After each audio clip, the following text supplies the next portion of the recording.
It was just time to really tell a great untold Detroit story, because it kind of covers Detroit at its zenith.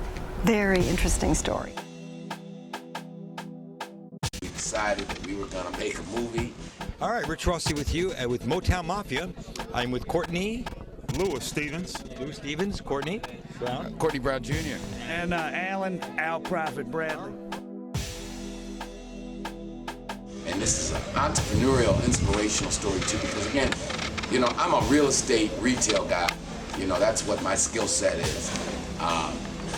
But I'm a businessman, so I was like, you know, we're gonna do it. You know, sometimes when you got a dream, you won't have all the answers on how you're gonna do what you're gonna do. What made this one unique was not so much the crime, but the intertwining with Detroit's history and the Motown era and kind of the economic decline of Detroit. And it's really the story of a family. And from some perspectives, it's has a happy ending, like you said. For others, it didn't have a happy ending. Right. Get it out there, man. Like, get it. Yeah. I mean, they can all sit around and eat your tape. Is you through like that, and I can record. You through with that? You still taping? Yeah, go All ahead. right, let me tell you about the property. You wanted me to say about that? Yeah. I had a couple of hotels down in the Brush Park area. Anybody that was known in that area, everybody know Dodo. Dodo owned more property down there than anybody. I'm talking about, he had the Fine Arts Theater, he had all them big buildings on John R., Atley, Erskine. I'm talking about, he had all that property down there. He ended up getting killed. And like I say, I can only speak on the property that I had. I had one building, it was a 52 unit. And when I bought the building, it was in the 70s, I paid $14,000 for it. And it had 52 units. And I had another building, it was about 30 units. I didn't pay but 20 for that. Now, I know that they was coming through there, that all that property gonna be, you understand, valuable. If I still had that property right now, man, I would have, you understand, 3-4 million, probably more. No problem. Right, but I ended up cashed out with Dodo. That's right. But I end up, you understand, getting indicted. You know how they do when they come. You already know liens and all that. Yeah. But like I said, the money that we was getting back then, you just say it's 10 times that much it is now. Yeah. You know, that's what I'm saying. The niggas getting 10,000 a day back then, it's just like 100,000 a day. But we was getting 100,000 every day. Well, as they said on that Feds magazine cover, Yeah. basically you're talking about $1 million a day, because $100,000 a day back then is the same as $1 million now. And me and Eddie used to have so much fun. I'm talking about, just imagine, you riding around the city, you got the biggest cars that they have on the market. You got enough money to do what you want to do, when you want to do it. You can go anywhere in the world, which we did. Me and him would be riding down the street. He said, "Goddamn, black boy, man, this got bored around this motherfucker here." He said, "Man, let's go London." Anyway, whatever you understand, yeah. Matter of fact, we had a goddamn map. He said, "Man, just point at the map and say that's where we going." And that's the shit we was doing. And I'm talking about, we did it first class everywhere we went. But tell us about how it was when you went to Rio and fell in love with Rio de Janeiro. Rio de Janeiro. Take them to Rio, man. Rio de Janeiro. We went to every country in South America, from Rio de Janeiro all the way up to the Panama Canal. I'm talking about. But when did you fall in love at? In Rio. In Rio. They got the finest pictures you ever seen in your life. Rio. I mean, all over South America. I mean, how you catch up to it? I mean, like I say, shit. Just like anywhere you go, where you understand where you. I mean, was she selling pussy? Or was she the type of girl you pulled out? She was working in the restaurant. She was working in the restaurant. You styling and profiling. She working in the restaurant. Go ahead and tell me about and like I say, you understand, shit, they feel like that was a catch. You understand? And like I say, when they see money when they see it, so like I say, you ain't got to say what. Go ahead, what you I tip? can't remember what was tipping, but it was way more than it was me probably making a month. And then you told her, come on, let's go out tonight. Yeah, me and Eddie, you understand? We had dates with him and all that, man. We did everything. We did our thing. And like I said, man, what and point then, did you think you was gonna bring her back with I you? told Eddie, I said, I'm taking this motherfucker with me. He said, you crazy motherfucker, what you think? You gonna have all of us put in jail. You know? Yeah, I stayed in contact with her for a while, but you know. Did you? Yeah, I did. Mm-hmm. Did you ever go back and see her? Not her. You understand? Yeah, like I say, you know what? Things are so much different than it was then. Yeah. Niggas now, though, they don't have no respect for one another.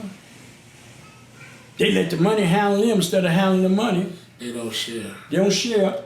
But I think the fact that y'all all really grew up together had a lot to do with it. That was a whole. You know, y'all was a real, y'all had a real community. But still, and you know a what, soldier man? is a soldier, man. When a nigga earner like J.C. Rex, he's supposed to be getting it, man. When he come in the crew and he get in the crew and he throwing, he's supposed to get it. Everybody that was hooked up with us, man, it was gentlemen. All of them. I mean, we just was blessed to have the guys that was with us. Y'all got lucky. Right. And another person I want to speak of, like I said, I can talk all day long. I'm going to say this in, this is going to be it for today. Stokes was a bad guy. I ain't saying bad person. He was, as far as the way he handled his business, the way he handled his after-hour joints, he got more respect than any joint in any city when it was him. Because the person know when they came to Stokes joint, a lot of people, you understand, feel like they had money. Well, you know, they can damn near go into any joint and get a goddamn doorman a tip or something. He didn't let you in and do anything. But not at Stokes joint. Come to Stokes joints and do some stupid shit like that. He gonna beat your ass right there in front of everybody in there. And I respect him for that, you know? That's right. You know? He ain't gonna have nothing right. if you don't. That's right.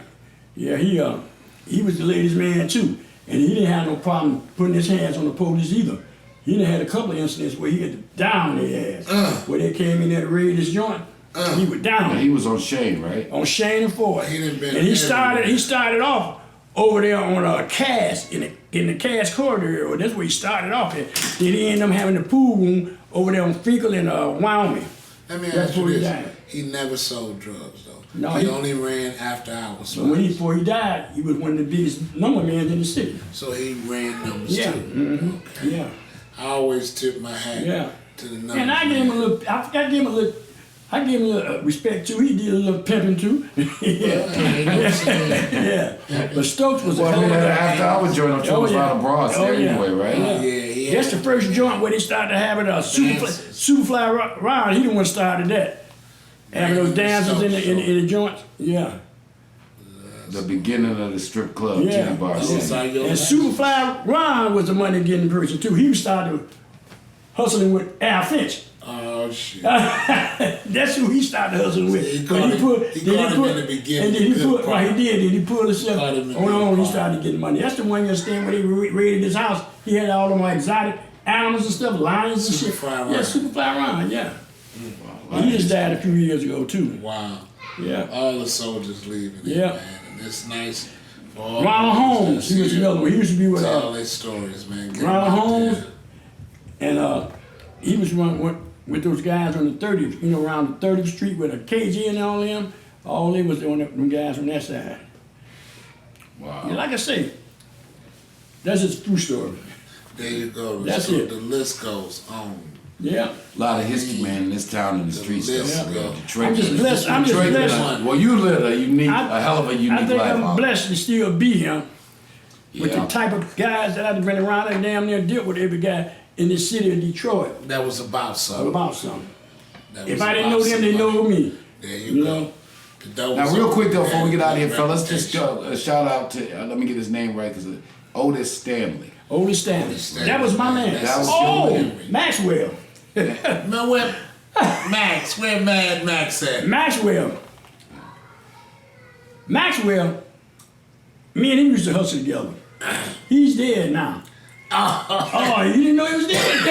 Yeah, Maxwell, you understand, he started getting strung out on that boy and stuff. Yeah. Maxwell, you understand, he started hustling with me, which I met him through G.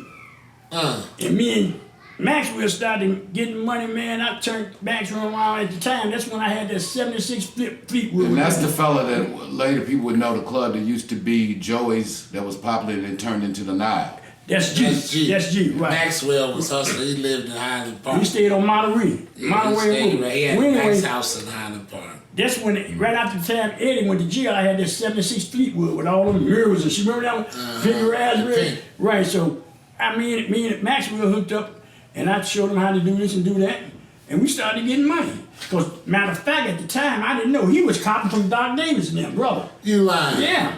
That's He what was getting it from Doc Yeah, Davis. yeah. From his brother Dwayne. Dwayne. Yeah, because Doc always stayed. He was in in the back. California. I mean, So he always Dwayne was more out in the front. Yeah, and right. Doc was right, more right. in the back. They was getting money, like I said. I mean, we know they was getting They a was fortune. Now, I they just was say getting money. the one you would more likely meet and get the action Right. from would be You wouldn't Dwayne. see Doc. You would wouldn't never see No, Doc. no. He was the man in the I give him background. respect. I give him respect. Yeah, I'm just saying. And he's very smart too. He's He's very smart. He was the brains. And me and him real cool too. That's right. And like That's getting right. back to Maxwell. Maxwell wanted him one of those pimp cars like the one we had. Yeah. So I took him out there to Steve Hopper. I bought him a Lincoln, and I had to put him a top on the back with the diamond in the back and all that. Everything. Yeah, he had a blue and gray Lincoln Continental.